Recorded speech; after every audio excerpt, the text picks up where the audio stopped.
Attention gamers, what if I told you that I've discovered the holy grail of duo Q strats in League of Legends, and it's one that appears troll if not reportable at first. ADC's mid duoing with a Yumi top.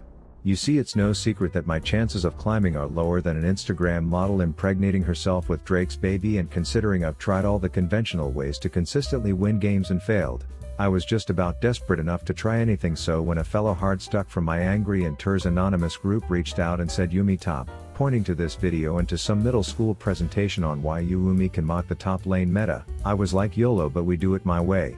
Which basically boiled down to me playing Trist mid because it's so cheddar cheesy stupid already that Chester Cheetah be real quiet, considering you can just celebrate your first XP birthday by front flipping your rabbit balls onto your opponent until Rift Alexa says something like First blood, where you get them lower than the ass of a twerking chick in an East Side Boys video, granting you free reign to abuse and advantage all lane phase. But this is where the duo strategy comes in. The hare and the kitty stay in their lanes running these runes till 6, just trying not to rock the boat or die early. Then at 6 Yumi buys a support item as the Tristana fills out the adoption paperwork, so the two live happily ever after, grabbing both lanes of farm, constantly picking 2v1s, taxing their jungler, and ultimately becoming a front-flipping, resetting, unkillable monstrosity. And because you took this standard bot lane comp into the solo lanes instead of following the mouth-breathing meta, you are not 69 levels behind everyone and can spiral the game out of control.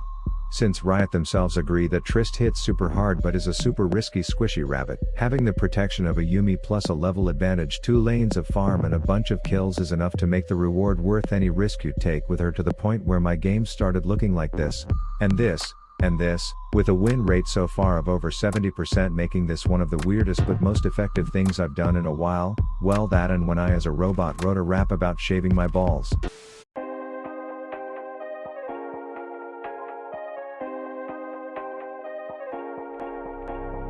Manscaping, something they don't teach in schools, and guys are looking like ungroomed fools, which is why Manscaped gives us all of the tools to clean and care for our family jewels.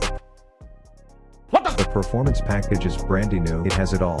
Trimmers, clippers. Is that a good shampoo? You might ask, what is this and what does it do? You'll soon understand why the box says your balls will thank you.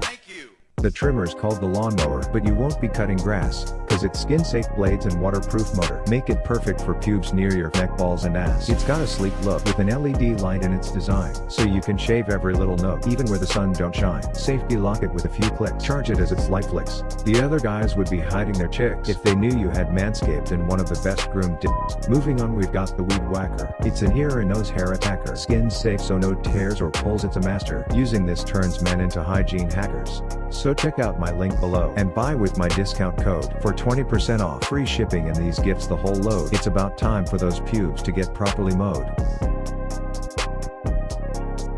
Alright, so I'm up against that douche dashing temple jump character of a champion, which typically sucks a non-manscaped ass to deal with as a Trist, considering any fear prompts a collie's fat fart cloud for her to hide in, but she doesn't wish me a happy birthday when I turn 2, so I chase her off screen where YouTube demonetizable activities go down.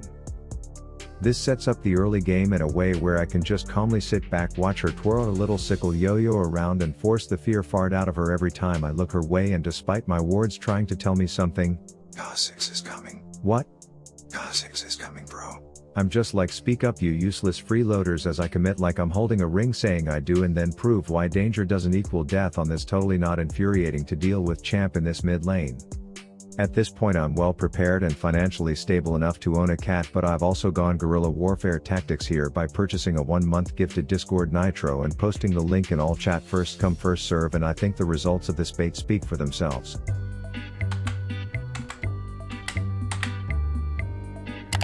Maybe it's trouble here in Denmark. Tries to clean it up for Ryu. Oh, look at the cleanse, look at the moves! Faker!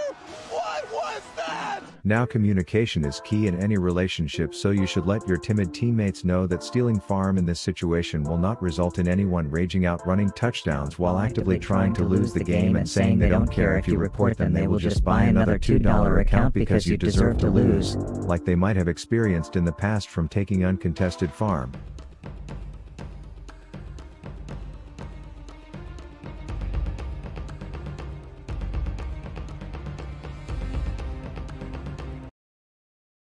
I tried to scream, but my head was underwater. Frustrated and blue-balled, I opt to call a cab back to base right in a bad part of town. Only to remember that this strategy actually negates being born with spaghetti brains and dicks for thumbs. Some call it tormented testes, but the scientific name is epididymal hypertension. Anyways, I head bot because a little birdie told me that's where all the baby back bitches hang out, only to find some flatulent moron trying to surf in a waveless river, so I do what's ethical and euthanize that poor fella. Then I'm just like a fat kid in a candy shop, except all the candy is running away from me, except this dead dragonfly that is. But right afterwards I'm reminded that without my cats I die alone. That said, I have a wave to catch up top, unlike this schizophrenic fuck with leaky gut syndrome disrespecting me with the mastery flash cat and mouse bullshit, which is ironic coming from someone who thinks flipping me into just the perfect G-spot of Tristolts is the way to play the next fight. Then I'm just late for a class reunion in Dragon Pit, but at least I'm not the two people responsible for slaying the thing that both went home early sick, and unfortunately for them the surfer menstruating on the thing isn't gonna get the job done, so I let him know Silco is looking for him back at base, and then I flip the wall to check if the Pulsefire pal wants to play, but he doesn't need a map or apparently friends, which I respected, until that Ellen DeGeneres butch cut blonde bitch shows up not 2 minutes later with his whole posse, so I pull on the kitty titty to have her ooh a light show their way so I can drink from the twinkle shit tap, and then I double down on danger dumping before proving what a properly leveled Yumi is capable of.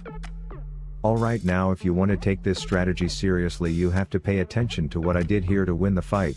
First you run in a straight line at someone who has a skill shot, then you eat that shit like a hungry hippo before pushing your A key once and watching your champ AFK auto attack that chick who knows her way around a thresh lantern a little too well, all while your cat is also hard at work executing high APM mechanics on his end as well. And now normally when I play this gun activist troll doll I have to play team fights front to back so I don't get blown the F up, but when I'm huffing the feline pheromones I can safely hit Obama's wife from the back and then hit a little ring around the rosy for a little rendezvous with the COPD surfer bleeding out his anus as you engage in yet another building case of epididymal hypertension. Anyways, my KDA and farm are both looking plenty panty wetting for my ELO, so all that's left to do is sit in shrubs and wait for Professor Akali to come wandering looking for a Wi-Fi signal so that he can upload his next 5E girls one hot tub omega lol face thumbnail video, which turns out rough for poor Kevin. And then I have a bone to pick with the blonde who's always shift shittering his way out of conversations, but one thing Ellen doesn't mention is that she's allergic to cats. So picture this: you are fed on an ADC but you aren't, still 6 levels below their solo laners because you are what you swore you'd never become. So team fights turn into you chasing down anyone in your path, going rapid fire Heimlich maneuver on that choking chicken you call a gun without any fears of dying.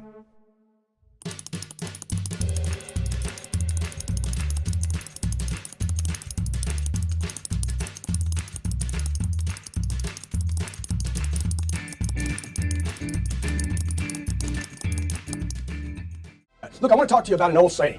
This old saying was first presented to me by my mother. She said, son, I was probably 6 or 7 years old. I wanted something, give it to me, give it to me. Patience, son, and you can probably finish it for me. Patience is a virtue. Have you ever heard that? How many times have you heard it? Maybe you heard it Sunday at church. Maybe you heard it from your grandfather, your uncle, your aunt, okay? I've always wondered, what does that mean, patience is a virtue? Because every time somebody ever delivered, patience is a virtue, young man, they were always trying to tell me, stop, don't get what I want. They were actually pushing me off.